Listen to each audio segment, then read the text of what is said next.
मित्रों, आप सभी का आज की प्रेस वार्ता में स्वागत है। आज आप सभी को यहाँ देश में जो क्रिमिनल जस्टिस सिस्टम के 3 नए कानून आज से अमल में आ रहे हैं, इसके लिए आप सभी को निमंत्रित किया है। देश की जनता को सबसे पहले मैं बहुत बहुत बधाई देना चाहता हूं कि लगभग आजादी के 77 साल बाद आपराधिक न्याय प्रणाली, हमारी क्रिमिनल जस्टिस सिस्टम पूर्णतया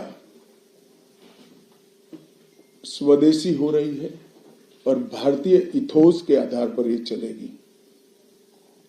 75 साल के बाद इस कानूनों पर विचार हुआ और ये कानून जब आज से हर थाने में अपना काम करना चालू करेंगे, तब अंग्रेजों के बनाए हुए कानून निरस्त होकर भारत की संसद ने बनाए हुए कानून आएंगे। दंड की जगह न्याय लेगा, देरी की जगह स्पीडी ट्रायल और स्पीडी जस्टिस मिलेगा। और पहले सिर्फ पुलिस के अधिकारों की रक्षा की गई थी, अब पीड़ितों के अधिकारों की रक्षा और जो कंप्लेनेंट है इसके भी अधिकारों की रक्षा करने का काम होगा। तो एक नए नजरिए के साथ ये तीनों कानून आज सुबह से ही, मतलब कल मध्यरात्रि से काम करना शुरू किए हैं। अब इंडियन पिनल कोड, जिसको आईपीसी कहते थे, 1860 से जो कानून था, इसकी जगह बीएनएस भारतीय न्याय संहिता आएगी। क्रिमिनल प्रोसीजर कोड, जिसको सीआरपीसी कहते थे, जो 1898 से अमल में था, इसकी जगह भारतीय नागरिक सुरक्षा संहिता बीएनएस आएंगे। और इंडियन एविडेंस एक्ट 1872 से जो इस देश की क्रिमिनल जस्टिस सिस्टम को गवर्न करता था, इसकी जगह भारतीय साक्ष्य अधिनियम बीएसए लागू होगा।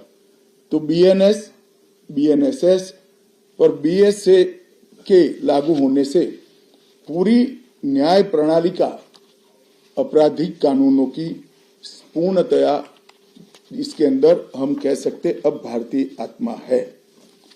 इसके ढेर सारे प्रावधान ऐसे किए गए हैं जिससे कई समूहों को फायदा होगा। कई सारी दफाएं जो अंग्रेजों के समय से विवाद में रही, इसको हटाकर आज के समय के अनुकूल धाराएं जोड़ी गई है। और कई सारी ऐसी चीजें जिससे भारतीय नागरिकों को परेशानी थी, इसको हटाकर नए प्रावधान किए गए हैं। सबसे पहले हमने इसमें हमारे संविधान के स्पिरिट के तहत दफाओं की और चैप्टर्स की प्रायोरिटी तय की है।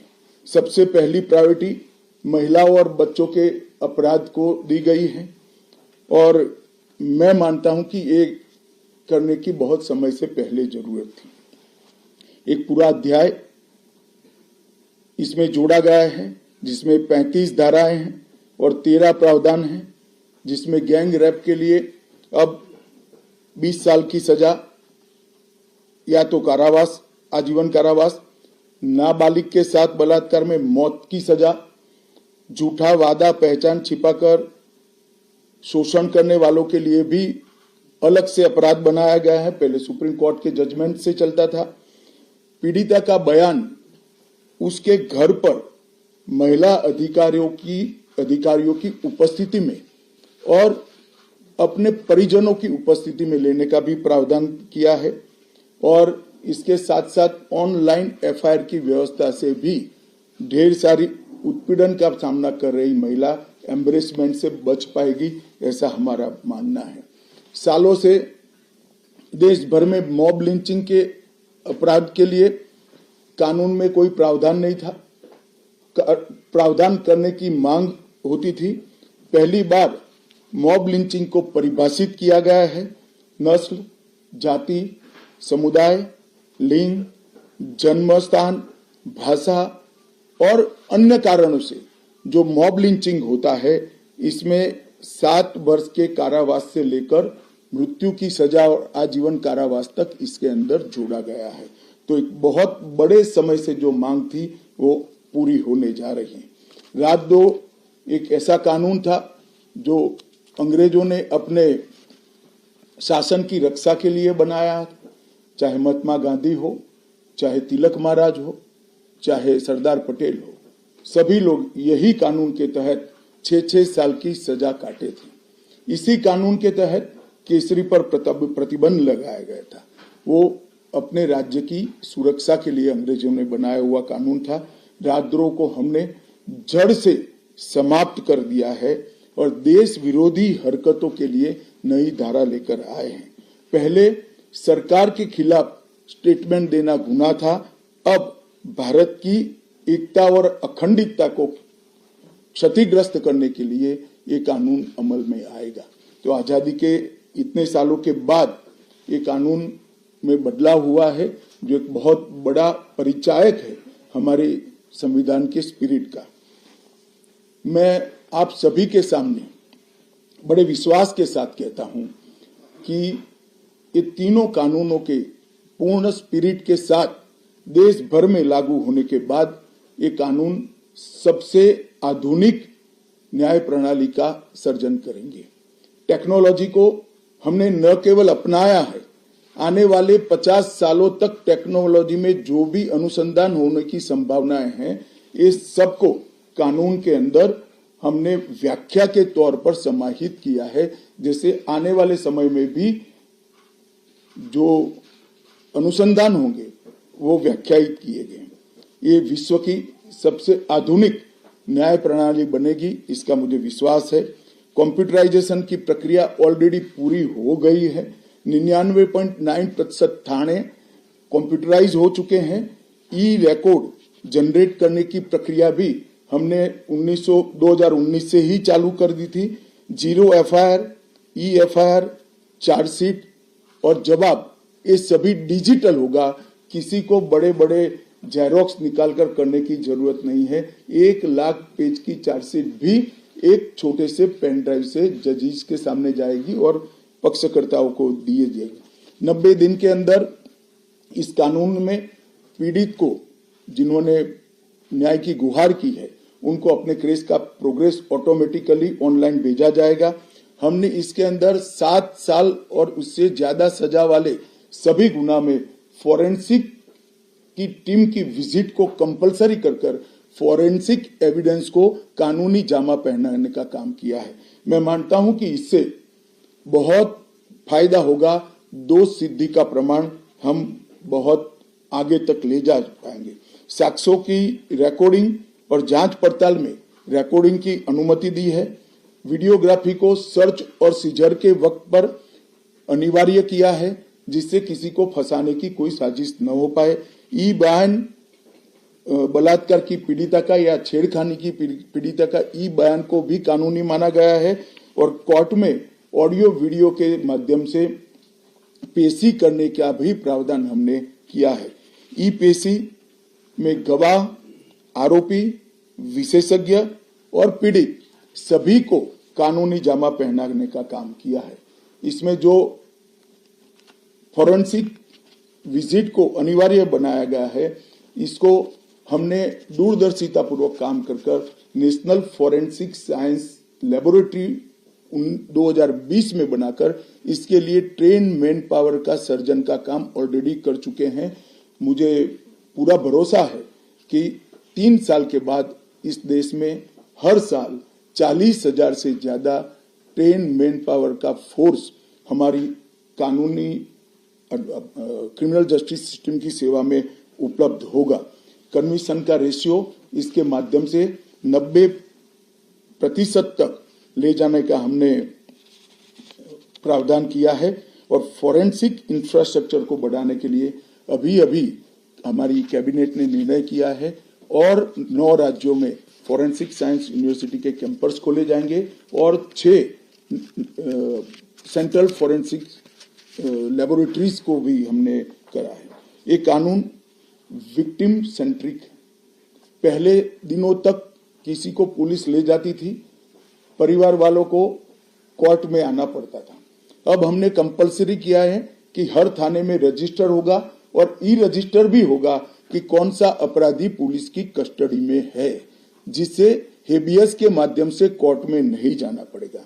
तलाशी और रेड दोनों स्थिति में वीडियोग्राफी की जाएगी, जिससे पुलिस के अधिकारों का दुरुपयोग न हो पाए। और हमने अपराधियों को बेल को भी लंबे समय तक लंबित केसों में कानूनन बना दिया है, जिसमें एक निश्चित समय मर्यादा अपराध के अंदर जो सजा है उसके अनुपात में हो जाने के बाद जेल सुपरिटेंडेंट की जिम्मेदारी होगी कि इसको बेल पर रिहा किया जाए। तो इसके लिए कोर्ट में किसी को जाने की जरूरत नहीं पड़ेगी। इसमें विक्टिम को अपनी बात रखने का मौका मिलेगा, इंफॉर्मेशन का अधिकार मिलेगा और नुकसान के लिए क्षतिपूर्ति का भी अधिकार पहली बार भारतीय कानूनों में हम करने जा रहे हैं।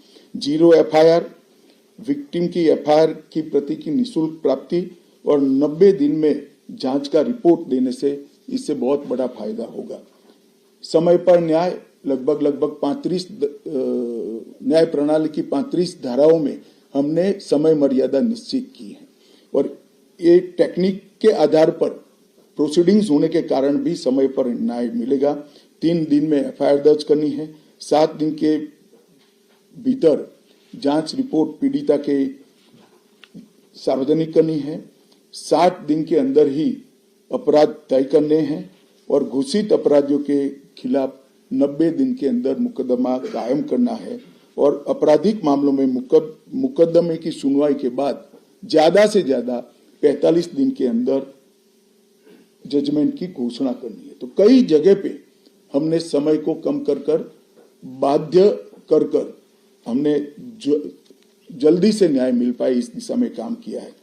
हमने 3 वर्ष से कम कारावास में 60 वर्ष से अधिक उम्र में के लोग जो है इसमें पुलिस अधिकारी की पूर्व अनुमति अरेस्ट के लिए अनिवार्य करी है।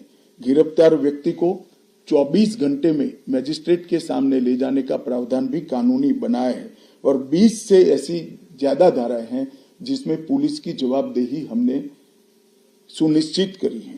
पहली बार पीई का भी हमने प्रावधान इसके अंदर किया है। साक्ष्यों के संबंध में भी टेक्नोलॉजी को हमने बढ़ावा दिया है। इलेक्ट्रॉनिक साक्ष्यों के प्रति विश्वसनीयता बढ़े, इसके लिए कानूनी प्रावधान कड़े किए हैं। सर्वर लॉग, स्थान संबंधी साक्ष्य और वॉइस मेल, ये सब की व्याख्याएं की गई है। अब न्याय प्रक्रिया संविधान की 8वीं अनुसूची में आने वाली सभी भाषाओं में काम करती हो जाएगी। हमारी स्थानीय भाषाओं के लिए बहुत बड़ा फैसला है। हमारा पूरा सॉफ्टवेयर जो बनेगा वो 8वीं अनुसूची में आने वाली सभी भाषाओं में बनेगा।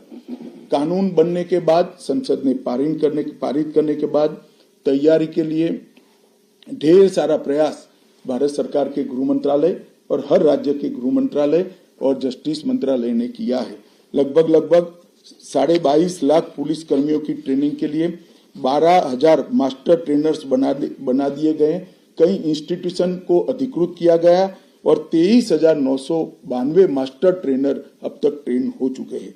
जुडिशरी में 21,000 सबऑर्डिनेट जुडिशरी का ट्रेनिंग हो चुका है और इसके लिए भी आगे पर मास्टर ट्रेनर्स की कई बैच स्थानीय भाषाओं में तैयार हो गई है।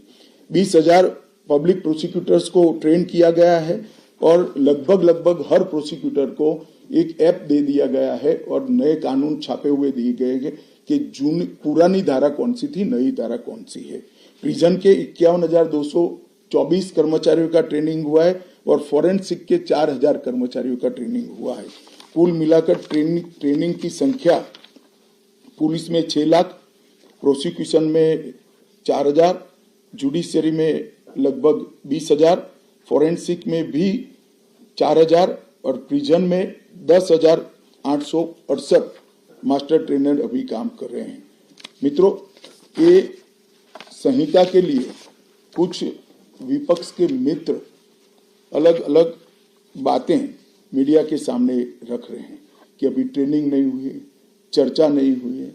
मैं आप सभी को बताना चाहता हूं कि लोकसभा में कुल मिलाकर 9 घंटा और 29 मिनट चर्चा हुई है। 34 सदस्यों ने इसके अंदर पार्टिसिपेट किया है। राज्यसभा में 6 घंटा और 70 मिनट चर्चा हुई, 40 सदस्यों ने पार्टिसिपेट किया है। एक ये भी झूठ चलाया जा रहा है कि सबको बाल निकालने के बाद ये बिल लाया गया। बिल बिजनेस एडवाइजरी कमेटी में पहले से निश्चित था। मेरा ये स्पष्ट मानना है कि 14 तारीख से ही विपक्ष ने सदन का बहिष्कार करने जैसी हरकतें करी थी और शायद वो हिस्सा लेना नहीं चाहते थे। और दोनों सदनों में 14 तारीख में लोकसभा में 96 और राज्यसभा में 46 सदस्यों ने ऐसी हरकतें की जिससे पीठासीन अधिकारी उनको बाहर करने के लिए मजबूर हो जाए। फिर भी एक ऑप्शन था। ये बहुत बड़ा दूरगामी परिणाम लाने वाला कानून था। वो एक कानून के लिए स्पेशल अंदर आकर चर्चा में अपना मत रख सकते थे। इसके पहले भी मैंने 2020 में सभी सांसदों को पत्र लिखकर उनके सुझाव मांगे थे। सभी मुख्यमंत्रियों को पत्र लिखकर उनके सुझाव मांगे थे। सभी सुप्रीम कोर्ट के सम्मानीय न्यायाधीशों को पत्र लिखकर उनके सुझाव मांगे थे। सभी हाई कोर्ट के चीफ जस्टिस को पत्र लिखकर सुझाव मांगे थे। गृह सचिव जी ने सभी आईपीएस अफसरों से सुझाव मांगे थे, सभी कलेक्टर से सुझाव मांगे थे और ये सब सुझाव मिलाकर मैंने खुद अधिकारियों की बैठक को अलग करे तो मैंने खुद 158 बार इसकी मीमांसा कर बैठक कर विचार कर एक बिल बनाया। ये बिल को भी संसद ने ऐसे ही पारित नहीं किया है। गृह विभाग की समिति के पास ये बिल को भेजा गया। 2.5 महीना या तो 3 महीना इस पर विशद चर्चा हुई। सभी दल के सांसदों ने इसके अंदर हिस्सा लिया है, अपने सुझावों को रखा है। 4-5 पॉलिटिकल स्टाइल के सुझाव छोड़कर मैं दावे से कह सकता हूं हर सुझाव को समाहित कर 93 बदलाव कर बिल को फिर से कैबिनेट ने पारित किया और पारित करने के बाद सदन के सामने रखा गया। इतने बड़े सदियों के बाद हो रहे सुधार को पॉलिटिकल कलर देना मैं मानता हूं ठीक नहीं है। मेरे तो सभी विपक्ष के साथियों से विनती है, पॉलिटिक्स करने के ढेर सारे मुद्दे हैं, आराम से करिए पॉलिटिक्स, कोई चिंता नहीं, हम भी जवाब देंगे। मगर ये कानून देश के 140 करोड़ नागरिकों को संविधान का जो स्पिरिट है, न्याय और आत्मसम्मान, वो समय पर दिलाने की एक एक्सरसाइज है।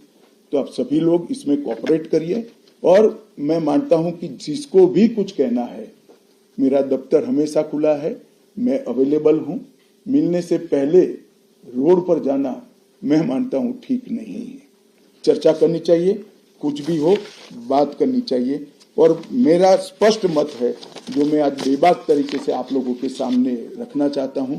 रिकॉर्ड के आधार पर कह सकता हूं मैं, भारत के आजादी के बाद किसी भी कानून पारित कराने के लिए इतनी लंबी चर्चा का प्रोसेस नहीं हुआ है। ये मैं रिकॉर्ड पर कहने के लिए तैयार हूं। 4 साल तक इस कानून पर विचार हुआ और अगर आपको अभी भी कुछ कहना है तो आप जरूर आइए, मैं सुनने के लिए तैयार हूं। मगर कृपया इस कानून को पब्लिक तक इसकी सेवा करने देने का मौका देना चाहिए। समय पर न्याय मिलेगा तो देश का भला होगा। संविधान की सुरक्षा और आत्मसम्मान की भावनाओं को नागरिक प्राप्त कर पाएंगे तो देश का भला होगा। और सबसे बड़ा बदलाव है, हमने थोड़े धैर्य के साथ टीथिंग प्रॉब्लम को देश की जनता ने भी बड़े धैर्य के साथ लेकर सिस्टम को सुधारने का मौका देना चाहिए। और मैं सभी दलों से भी कहना चाहता हूं कि राजनीति से ऊपर उठकर आप इसका समर्थन करिए और जो भी सुझाव जनता के हित में है लेकर आइए। हम इस पर चर्चा करने के लिए तैयार हैं। आप लोगों के मन में कोई बात है तो आप जरूर पूछ सकते हैं। सर, मैं नीरज पांडे हूं, एबीपी न्यूज से। मेरा सवाल है सर, पहले के कानून में किसी आरोपी को जब गिरफ्तार किया जाता था तो 15 दिन के रिमांड की व्यवस्था थी। अभी जो नया कानून है उसमें गिरफ्तारी के 60 दिनों तक कभी भी या तो एक काफी आदेशों में बुलाकर रिमांड में लिया जा सकता है। इससे फायदा क्या होगा?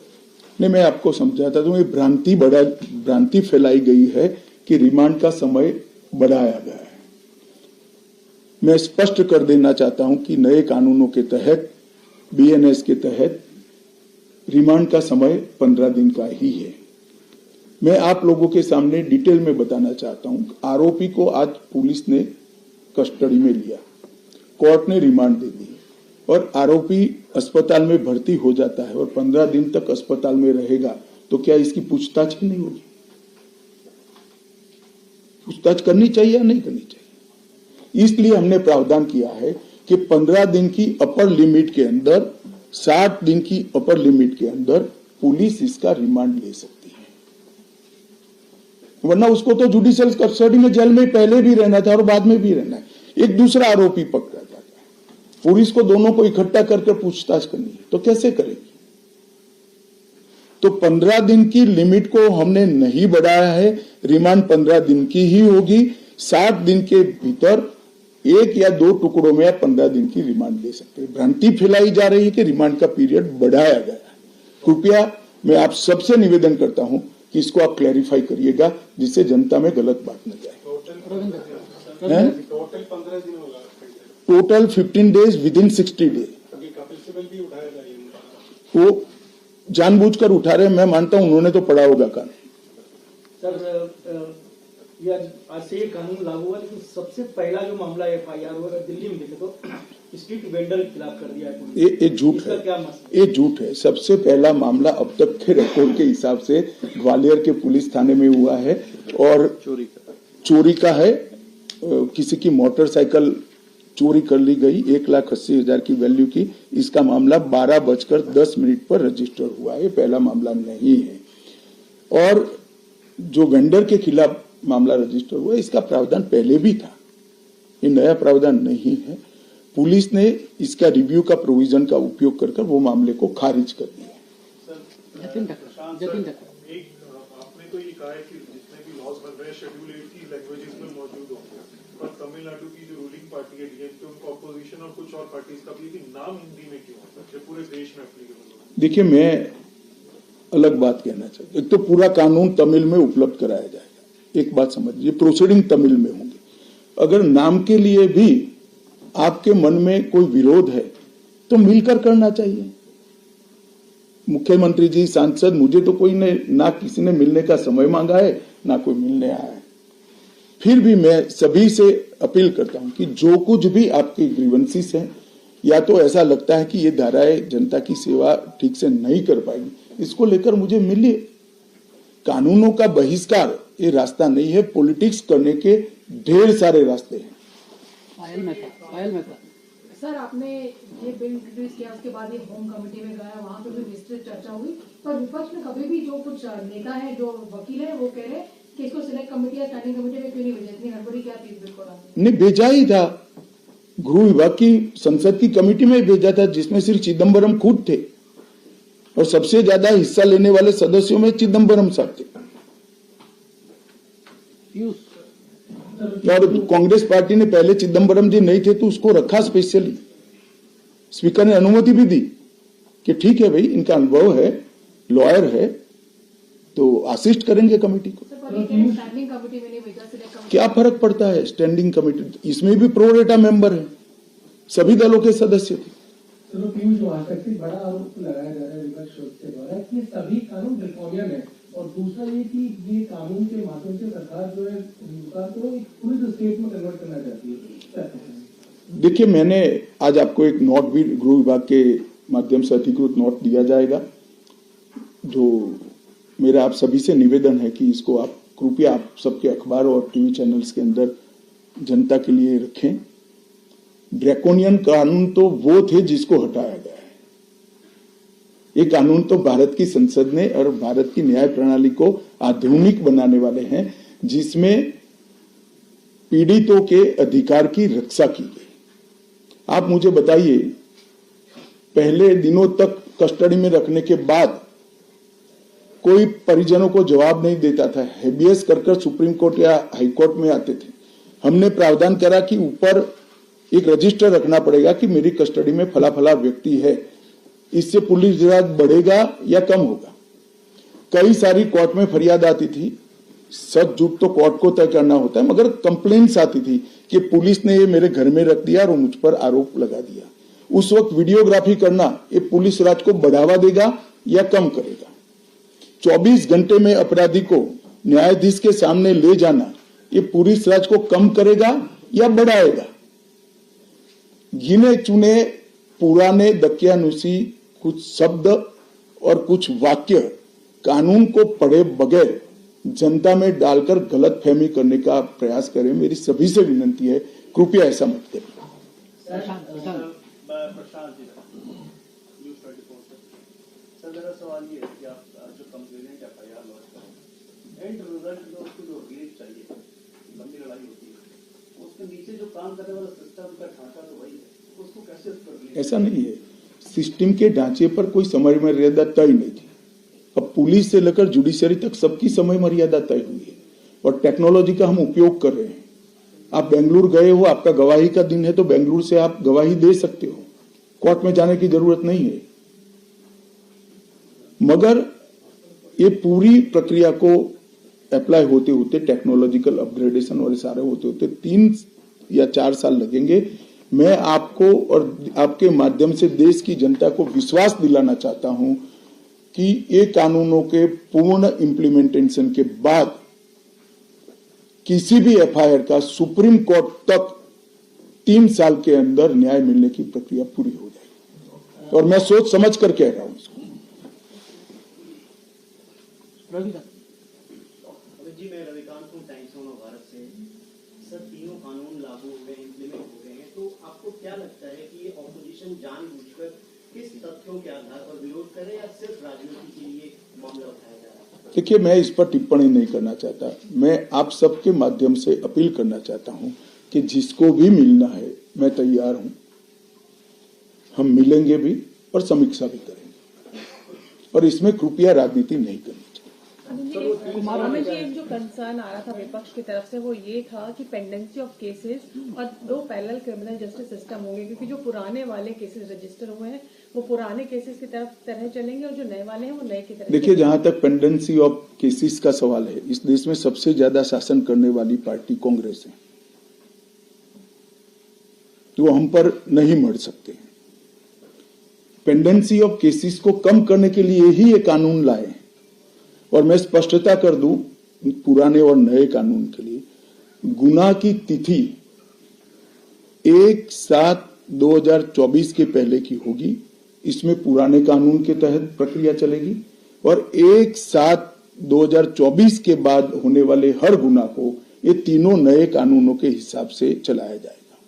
इसमें कोई कंफ्यूजन नहीं। सर, ये आपने बोला कि तमिलनाडु के MPs को अगर नाम से कोई ऑब्जेक्शन है तो वो आके मुझसे मिले, तो क्या अगर वो आपसे मिलेंगे तो क्या इस government open to their suggestion? भैया, मिलने तो दो, वो क्या लेकर आएंगे बताएंगे। तुम यहाँ कहाँ निर्णय करा रहे हो? सर, मैं लखनऊ न्यूज़ जो मीडिया से, विपक्षी दल कह रहे हैं कि वो जहां उनकी सरकार है वो इस कानून के खिलाफ अपनी विधानसभा में प्रस्ताव पारित करेंगे और राष्ट्रपति तक सुप्रीम कोर्ट में मामला ले जाएंगे। चलो, ये तो लोकतांत्रिक प्रक्रिया है, सबको अपना अपना अधिकार है। सर, आप कोई सर, इसमें एक जो बात कही जा रही है कि टेक्नोलॉजी का इस्तेमाल होगा और हर थाने तक उनको टेक्नोलॉजी दिया जाएगा, लेकिन अभी भी बहुत सब थानों में ये पहुंचा नहीं है, तो कैसे? देखिए, जहां तक थानों का सवाल है, हम 4 साल से काम कर रहे हैं, पूर्णतः नहीं पहुंचाऊंगा, मैं इस बात को स्वीकार करता हूं। इसीलिए इस कानून में हमने प्रोविजन रखा है कि एक थाना कंप्लीट होता है तो उसको आप नोटिफाइड कर सकते हो, एक कोर्ट कंप्लीट हो जाए तो इसको, फिर पूरी तहसील, फिर पूरा डिस्ट्रिक्ट और फिर पूरा स्टेट, कई सारे स्टेज में इसकी न्यायिक प्रक्रिया को नोटिफाइड करना है। जहां तक BNS का सवाल है, भारतीय न्याय संहिता का सवाल है, दफाई लगाने का सवाल है, ये पूरे देश में लागू हो जाए।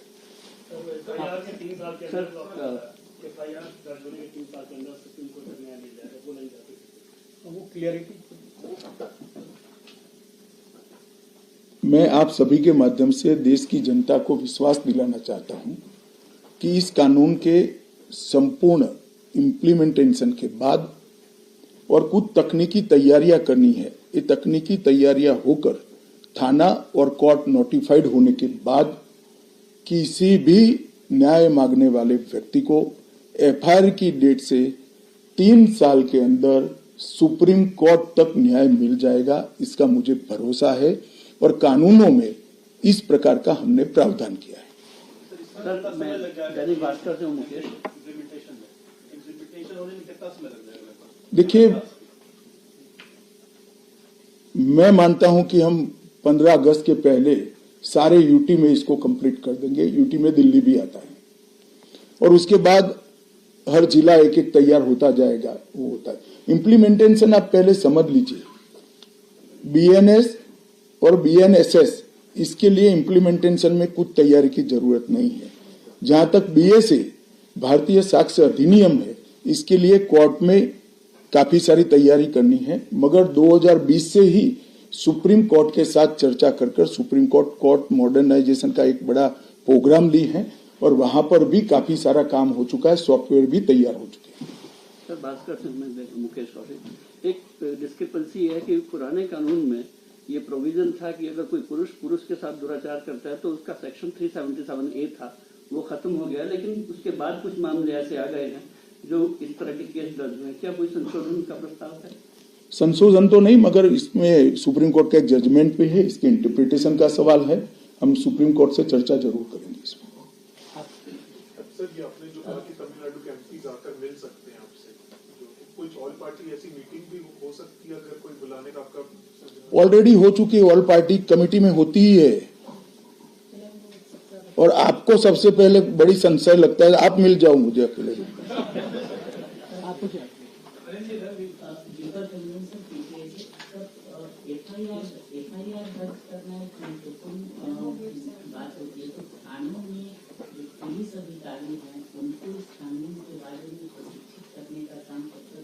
भैया, आप शायद सुने नहीं, 6,20,000 पुलिस कर्मचारियों का ट्रेनिंग हो चुका है और हमारे यहाँ 17,000 के करीब, कितने हैं गोगिया जी थाने? 17,000 थाने हैं, उसमें 6 लाख कर्मचारियों का ट्रेनिंग कंप्लीट हो चुका है और रिफ्रेशर कोर्स भी हो चुका है। आज से लागू हुआ है तो कितने कोर्ट या कितने थाने नोटिफाइड हो गए हैं जो इसको पूरी तरह से काम करने लगे हैं? और फॉरेंसिक का बहुत महत्व है। जनवरी में आपने कहा था कि केवल 75 जिलों में, जो 885 जिले हैं पुलिस के, उसमें फॉरेंसिक मोबाइल बैंक है। अब कहाँ तक वो बात पहुंची है, कितने जिलों में? देखिए, ऐसा है कि मैंने जो कहा वो तैयारी में समय लगेगा। तब तक दिल्ली में एक हमने मॉडल लिया है जिसमें फॉरेंसिक अधिकारियों को किट के साथ तैयार करा है। ज्यादातर मामलों में फॉरेंसिक वैन की जरूरत नहीं, किट से भी हम सैंपल ले सकते हैं और इसकी एक संपूर्ण योजना बनाकर इसका पूरा ट्रेनिंग हो चुका है। और हमारी जो यूनिवर्सिटी है, फॉरेंसिक साइंस यूनिवर्सिटी, इसने इसका पूरा सिलेबस भी बनाया है और पुलिस, कोर्ट और वकील तीनों का ट्रेनिंग भी किया है। क्योंकि आज से ये तीनों कानून लागू हो चुके हैं देश के अंदर, आपने कई फीचर्स और कई धाराएं बताई हैं जो कई लोगों को सहूलियत भी देंगे। गृह मंत्रालय का क्या एस्टिमेट है कि अपराध इससे कितना कम हो जाएगा देश के अंदर आने वाले कुछ समय? देखिए, इमीडिएट मैं कुछ कह नहीं सकता, परंतु इससे दोष सिद्धि का प्रमाण जब बढ़ेगा, 90% तक लोगों को सजा कर पाएंगे, तो निश्चित रूप से अपराध कम होगा। इसके अंदर कई धाराओं में बार बार अपराध करने वालों के लिए ज्यादा सजा का भी हमने प्रावधान किया है। बार बार जो सजा करते हैं, आदतन अपराधी है, उनके लिए भी एक प्रोविजन किया है।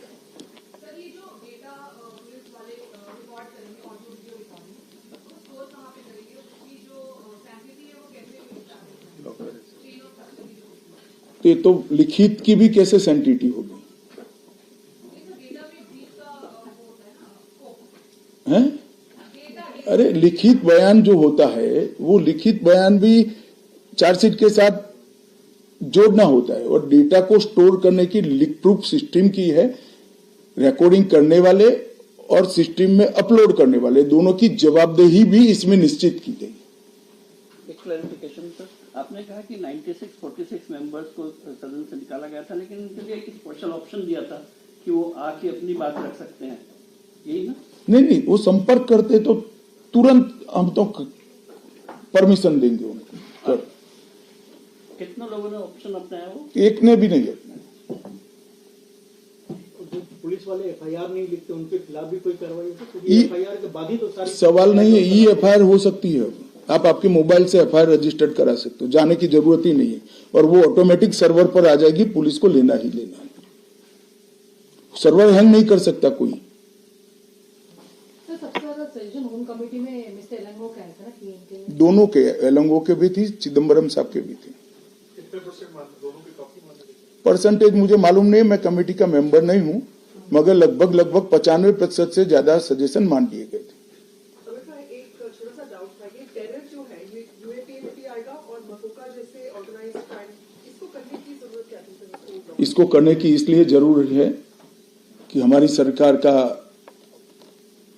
पॉलिसी है टेरर के खिलाफ जीरो टॉलरेंस का। कई सारे टेरर के इंसिडेंट ऐसे होते हैं जिसका षड्यंत्र देश के बाहर होता है। अगर इसके अनुकूल व्याख्याएं नहीं होती है तो कई जगह पे अपराधियों को इसका फायदा मिलता है, वो छूट जाते हैं और पुलिस हाथ पे हाथ धरती रहे। मैं गुजरात में गृह मंत्री था, हमारे यहाँ बम धमाके हुए थे, 58 लोग मारे गए थे। वो बम धमाके में सारा षड्यंत्र बाहर हो गया। सारे के सारे लोग सूरत में सिमी के एक्टिविस्ट थे, इन पर केस दर्ज किया गया और वो छूट गए थे, क्योंकि टेरर की कोई स्पेसिफिक व्याख्या नहीं थी। मैं मानता हूं कि इस देश को टेरर फ्री कराना हम सबका लक्ष्य होना चाहिए, और जो टेररिज्म में लिप्त है उसको कठोर से कठोर सजा जल्दी से जल्दी होनी चाहिए। सर, ये आज से कानून लागू हो गया है, लेकिन कई बातें आती है कि हम सरिया कानून को मानते हैं। लोग पिटाई जिस तरह से बंगाल में पुराने हुआ है, तो ये नया कानून उस पर लागू होगा या पुराना ही कानून से बंगाल वाला घटना की जांच होगी? सर, मैंने स्पष्ट कर दिया, कल मध्य रात्रि से, मतलब 7/1/2024 से जितनी भी हिंसक घटनाएं होगी या आपराधिक घटनाएं होगी उसका रजिस्ट्रेशन नए कानून के हिसाब से भी होगा और प्रोसिक्यूशन की प्रक्रिया भी नए कानून के हिसाब से होगी। जो गुना कल मध्य रात्रि के पहले हुआ है वो गुना का रजिस्ट्रेशन और कानूनी प्रक्रिया दोनों पुराने कानून से होगी। जब भी नया कानून आता है एक क्षण तो तय करना पड़ता है कि यहाँ से नया होगा, यहाँ से पुराना होगा, और वो क्षण हमने सभी से चर्चा कर तय किया है। बंगाल में हिंसा रुकने का नाम नहीं ले रही, लगातार। चलिए, आज मैं पॉलिटिकल जवाब देने के लिए यहाँ नहीं हूँ, केवल आपसे अपील करने के लिए हूँ। एक अच्छी स्पिरिट के साथ एक कानून लाए गए हैं, एक कानून की अच्छाइयों को आप जनता के साथ पहुंचाइए, और आपके पास भी कोई तकलीफ आती है तो निसंकोच आप मुझे मिल सकते हैं, बता सकते हैं। अगर भ्रम है तो मैं निरसन करूंगा, अगर सुधार की जरूरत है इस पर खुले विचार से सोचेंगे। बहुत बहुत धन्यवाद आपको। अंदर मिलो भ्रम के लिए।